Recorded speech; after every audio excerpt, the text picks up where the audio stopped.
Tutorial is going to show you how to build a kit. Okay, so the first thing we're going to do, I've cleared pretty much all the kits outside um, in the 20s. So everything outside of the 20 is pretty much open. So let's go to 21. It's a cleared kit. Okay, let's say I want this song to be Hosanna. Okay, so we're going to go to the quick button. All right, hit the quick button. We're going to scroll down to kit name. There's kit name. Enter. Then you're just going to toggle through. H, move over to the next space. Here you have capital letter, lowercase letter, and numbers if you want. So there's a lowercase. Let's find O, lowercase, S. Well, hose. Okay, that works. Go back to quick. Kit name.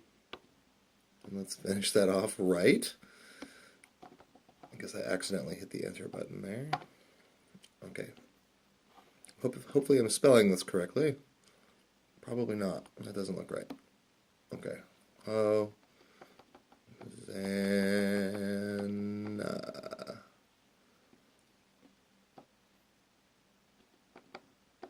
N. A. Okay, Hosanna. As you can see, it can be a little tedious putting in long names there, but depends if you want to make acronyms or shorten the name or whatever. You can do that. So there's Hosanna.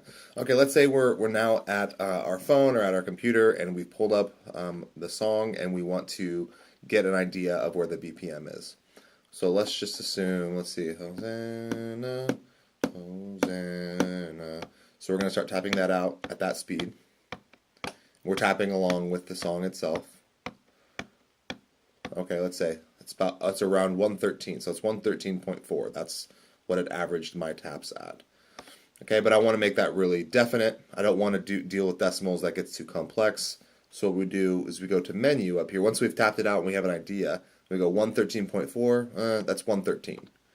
So we're going to go to kit, hit that menu button, go to kit, enter. You're going to see kit tempo right there. You hit the shift button to go in the ones place. If you go up and down without hitting the shift button, you're going to go into the 10th decimal place, and that's going to take you forever. Okay, so if you hit shift, you can go up by one whole BPMs. Okay, so we said it was around 113. So let's go to 113. There's 113. Okay.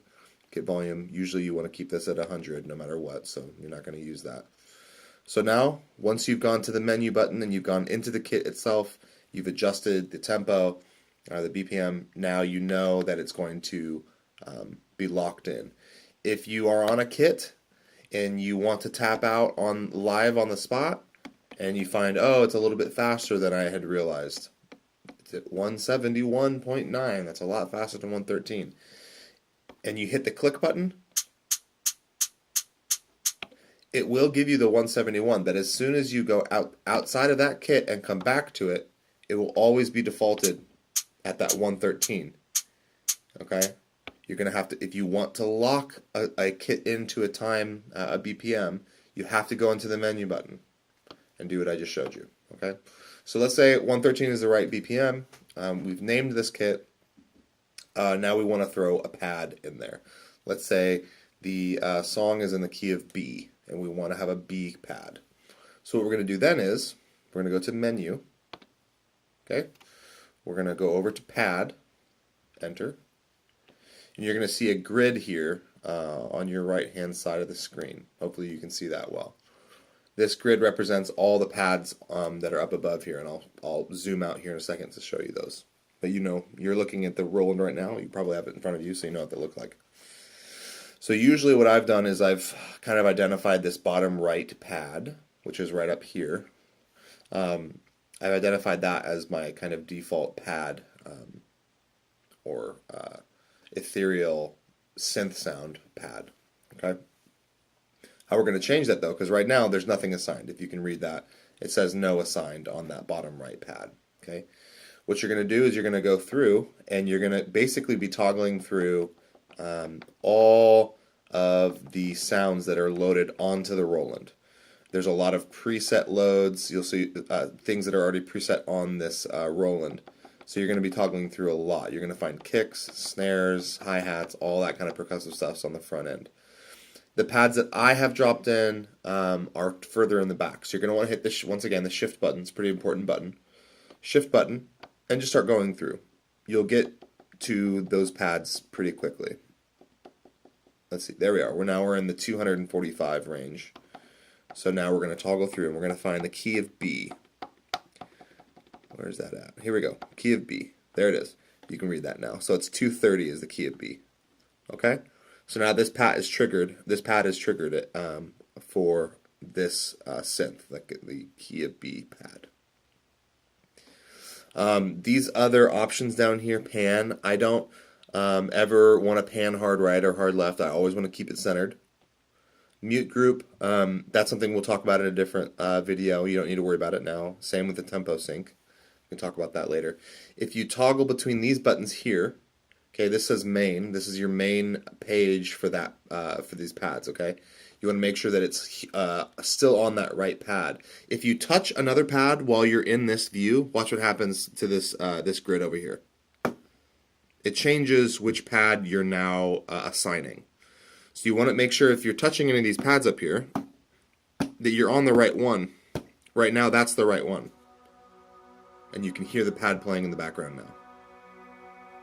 We'll go ahead and kill that.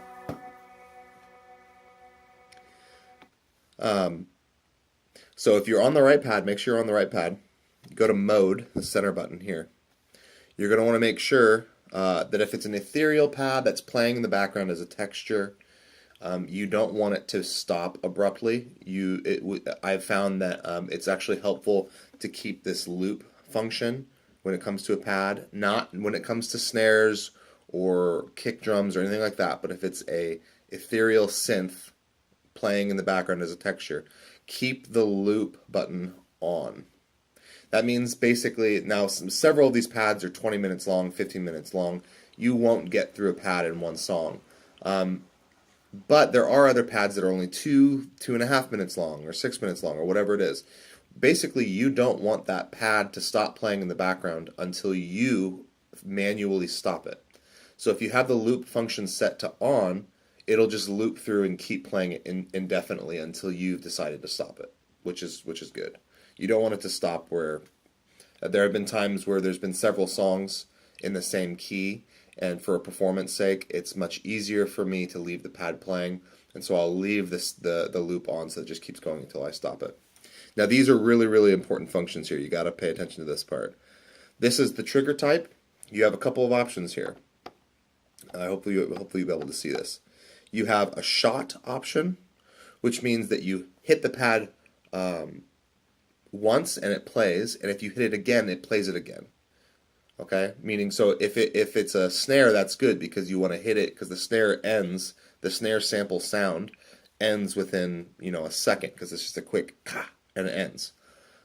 So that's good because if you want that pad, that bottom right pad to be a snare, you want it to be on shot because you'll be able to play it and it will basically mimic how a real snare would play. That's not the case with a synth. If you hit shot, if you have it on shot, and you hit the pad, and then you hit it again, it's just going to start another pad, and you hit it again, it'll start a third pad. And what will also happen is the volume will start to grow, and you'll never stop it. You're just going to be layering synths on synths on synths, and that's not what you want to do. When you hit the pad, you want it to turn off. So that's where you go to alternate. Hopefully you can see that, alternate. So when you hit the pad once, it's on. You hit the pad again, it goes off. Okay? The next one's pretty important too, dynamics. If it's a synth pad, you're going to want those to be off. Dynamics means if you hit the pad at a certain velocity, the volume will correspond to how hard you hit the pad.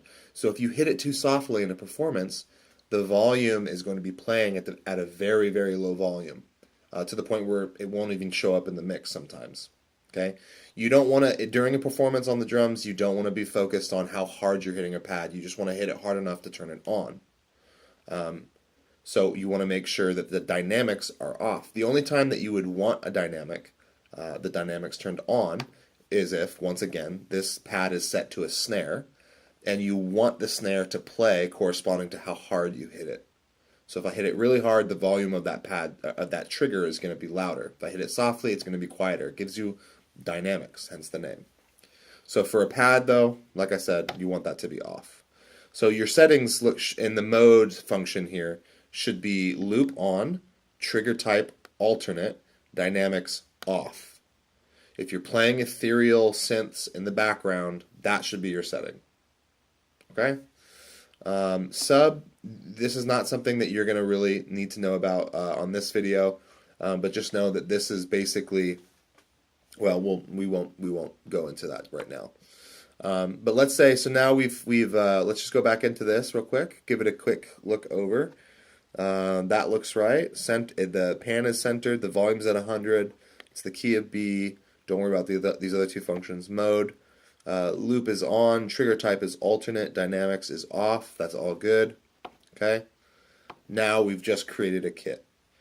We have our click, on off. We have our pad up here. You can hear that playing. And you kill it. That's how you create a kit.